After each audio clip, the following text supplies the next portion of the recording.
Imagine a legal program where an adult can walk into a licensed service center in Oregon, take a supervised dose of psilocybin, and report how their mental health changes outside a tightly controlled clinical trial.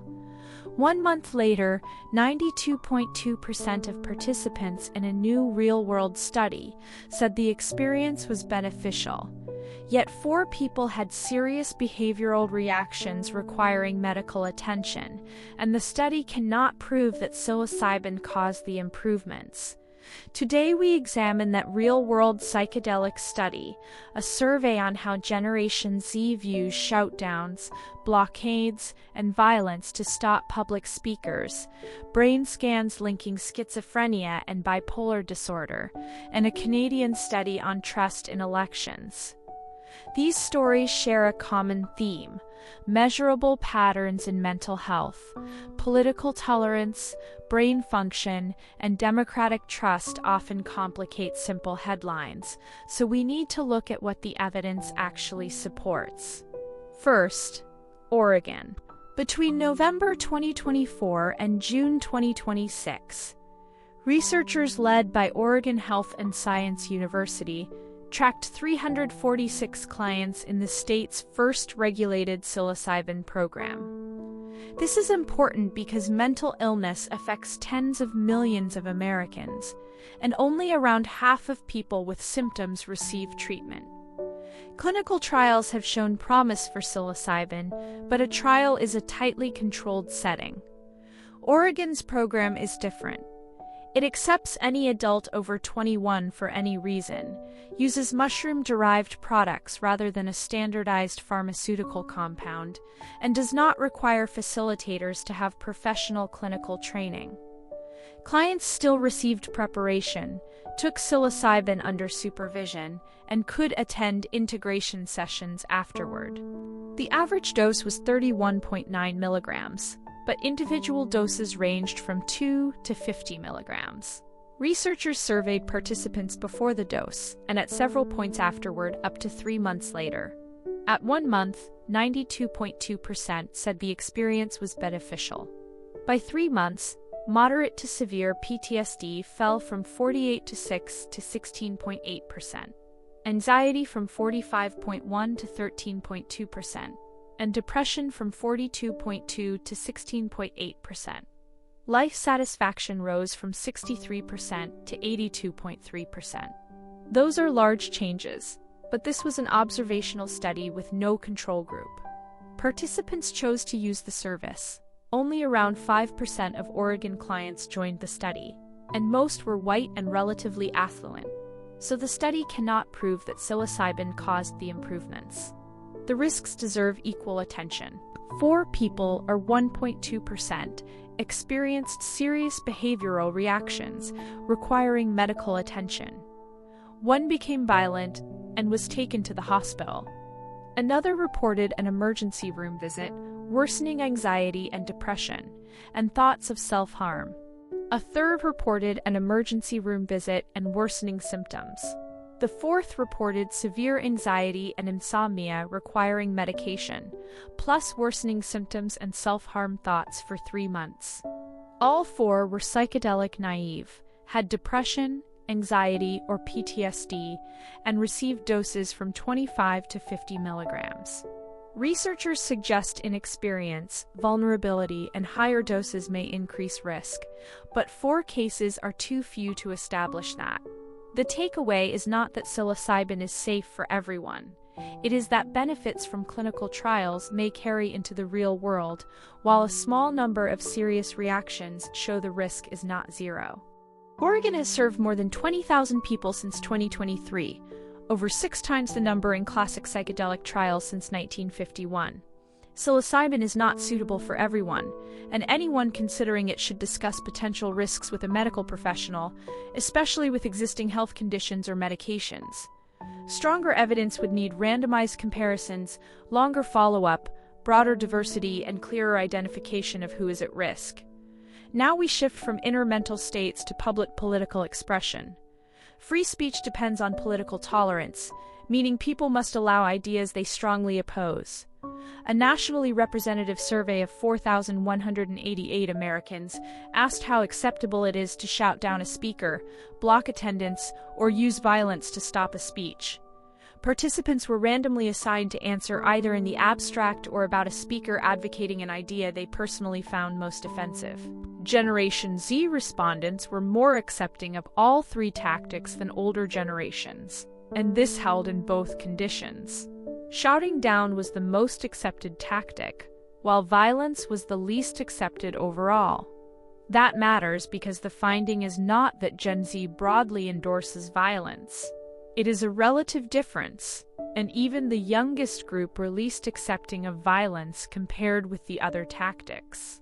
There was no significant difference between Gen Z respondents who attended college and those who did not, suggesting a generational shift rather than a product of higher education socialization. Ideology was more complex. In abstract questions, young liberals were more supportive than conservatives and moderates. But when the tactic targeted a personally offensive speaker, acceptance increased among conservatives and moderates, and the ideological gap disappeared. Offensive choices were highly partisan. Almost 25% of liberals selected January 6th was a peaceful protest as most offensive, compared with only 1% of conservatives. Conservatives were more likely to select all whites or racist oppressors. Some statements were chosen at similar rates across groups, including "America got what it deserved" on 9/11, and "all immigrants should be arrested and deported." This suggests abstract questions can overstate ideological polarization.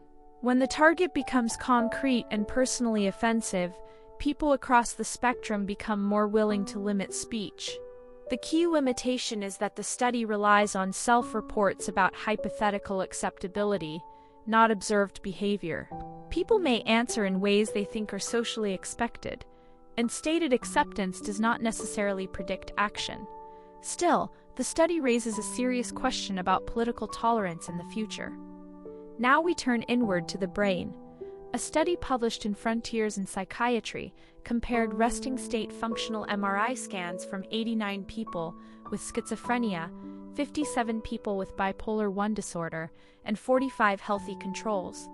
Schizophrenia can affect perception, thinking, and communication, while bipolar disorder involves episodes of mania and depression. Some people with bipolar disorder also experience psychosis, so the conditions can be hard to distinguish. In this study, participants were between 18 and 50 years old, and scans occurred while they rested.